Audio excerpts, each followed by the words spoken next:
बच्चों चलते हैं क्वेश्चन नंबर 35 पर।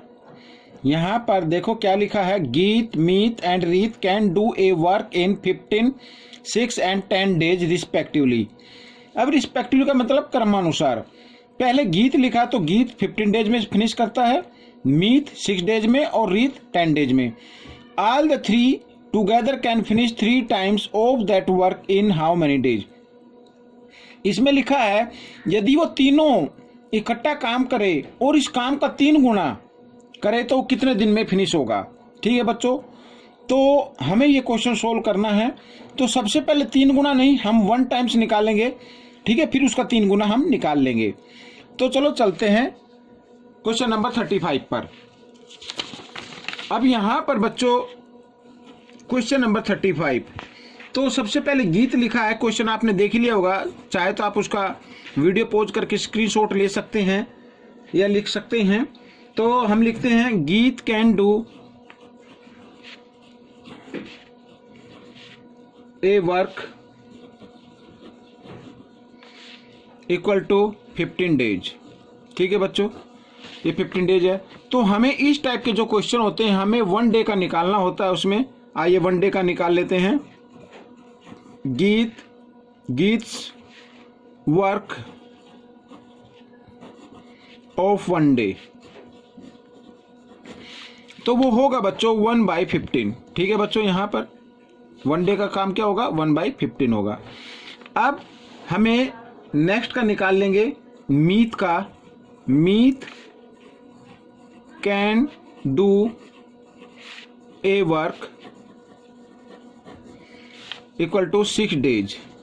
इसका भी 1 डेज का निकाल लीजिए। मीट्स वर्क ऑफ 1 डे, तो 1/6 हो जाएगा। ठीक है, ये पार्ट है। 1/15 क्या है, ये पार्ट है, यानी वर्क का इतना पार्ट वो 1 डे में कर लेंगे। आइए रीत का कर लेते हैं। Reet can do a work equal to 10 days, तो इसका भी 1 डे का निकाल लीजिए। रीत वर्क ऑफ 1 डे, तो 1 डे का क्या होगा, 1/10 होगा। ठीक है बच्चों, ये पार्ट होता है। अब तीनों ने मिलकर क्या किया, इकट्ठा काम शुरू किया। ठीक है, अब यहां पे लिख देता टुगेदर वर्क। ठीक है बच्चों, यहां पर टुगेदर वर्क लिख देते हैं, इकट्ठा काम। आप कितने दिन में करेंगे वो देख लेते हैं। तो हम ऐड कर देते हैं 1/15 प्लस 1/6 प्लस 1/10। ठीक है बच्चों, यहां पर अब हमें करना क्या है, अब ये जो डिनोमिनेटर दिए हुए हैं इनका आप एलसीएम लीजिए। एलसीएम जब आप लेंगे तो एलसीएम आएगा 30। अब 30 को 15 से डिवाइड किया, 2 पे गई 15 टेबल, 15 2 जा 2 को 1 से मल्टीप्लाई किया, 2 1 जा 2। 30 को 6 से डिवाइड करेंगे, 6 5 जा 5 पे, 5 1 जा 5, इस तरीके से। तो 30 को 10 से डिवाइड किया, 3 पे चलती है टेबल, और 3 को 1 से मल्टीप्लाई करें, 3 1 जा 3। तो यहां पर बच्चों हमने इसको ऐड किया तो 10/30 आ गया, तो 0 से 0। अब ये आ गया 1/3। ठीक है, अब 1/3 क्या होता है, यानी कहने का मतलब ये जो डिनोमिनेटर है इतने दिन में वो काम फिनिश करेंगे। अगर तीनों इकट्ठा काम करते हैं तो वो 3 डेज में फिनिश करेंगे। ठीक है बच्चों, यहां पर मैं लिख देता हूं हाँ 3 डेज में। लेकिन इसमें पूछा है, देखिए इसमें ये कहा है कि can finish 3 times of that work in how many days. ठीक है, इन हाउ मैनी डेज। अब अगर वो इसी वर्क को करते हैं इकट्ठा, तो मैं यहां पर लिख देता हूं एक बार, दे वर्क, सॉरी डू लिख लेते हैं, they do work together equal to इन भी लिख लेते हैं, इक्वल टू 3 डेज। ठीक है, 3 डेज में करेंगे। यहाँ पे जो डिनोमिनेटर है ना ये लिखना, 1 नहीं लिखना है, इसका रेसिप्रोकल। तो 3 डेज में करेंगे। अच्छा, अब यहाँ पर फिर लिखते हैं they do 3 times of this work. तो 3 टाइम्स, यानी 1 वर्क तो 3 डेज में करें, 3 टाइम्स होगा तो इसको 3 से मल्टीप्लाई कर दीजिए तो 9 डेज आ जाएगा बच्चों। ठीक है, क्या आ जाएगा? 9 डेज। ये आपका आंसर आ गया। तो बच्चों ये क्वेश्चन कैसा लगा मुझे कमेंट्स में जरूर लिखना। आइए करते हैं क्वेश्चन नंबर 36। इसको भी हम रीड कर लेते हैं। देखो ये लिखा है, if 2x equal 3y equal 4z देन फाइंड x ratio y ratio z। तो हमें इनका रेशो फाइंड आउट करना है। आइए करना शुरू करते हैं।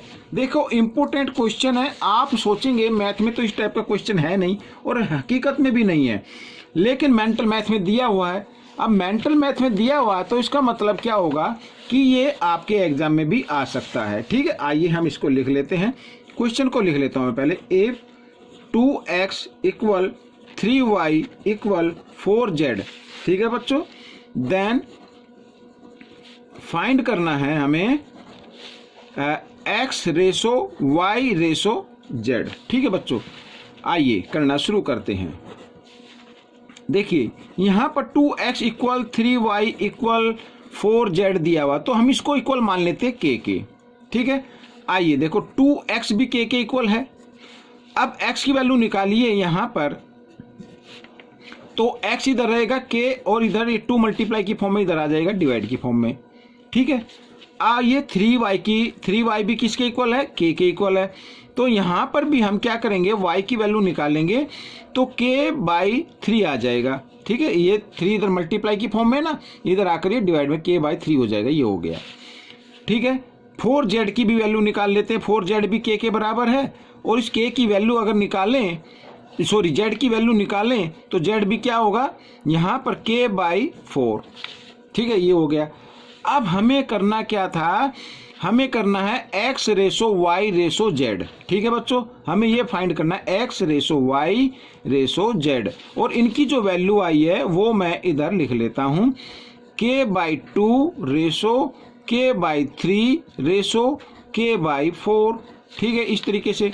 अब हम क्या करेंगे, हम इसमें से k को कॉमन ले लेते हैं और यहाँ पर बना देते हैं एक ब्रैकेट। तो 1/2 रेशो, ठीक है, 1/3 रेशो और 1/4, ये आ गया। अब आपको क्या करना है, इतना क्वेश्चन करने के बाद अब आप एलसीएम लीजिए बच्चों यहाँ पर 2, 3, 4 का। अब एलसीएम जो आएगा बच्चों वो आएगा यहाँ पर आता है 12। ठीक है बच्चों, यहाँ पर आप चाहे तो इस तरीके से लेके देख सकते हैं, तो वो एलसीएम आएगा 12। अब बच्चों यहाँ पर के, अब हमें इस डिनोमिनेटर का 12 बनाना है तो 6 से मल्टीप्लाई करना होगा, तो न्यूमरेटर को भी 6 से कर दीजिए। रेशो का साइन 1/3। अब इस डिनोमिनेटर 3 का भी हमें 12 बनाना है तो 4 से मल्टीप्लाई करना होगा, तो न्यूमरेटर को भी 4 से कर दीजिए।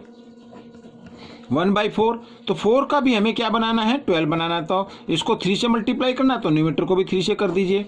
अब यहाँ पर बच्चों देखो, यहाँ पर 6 1 जा 6, यहाँ पर 12 और यहाँ पर 4/12 और यहाँ पर आ गया बच्चों 3/12।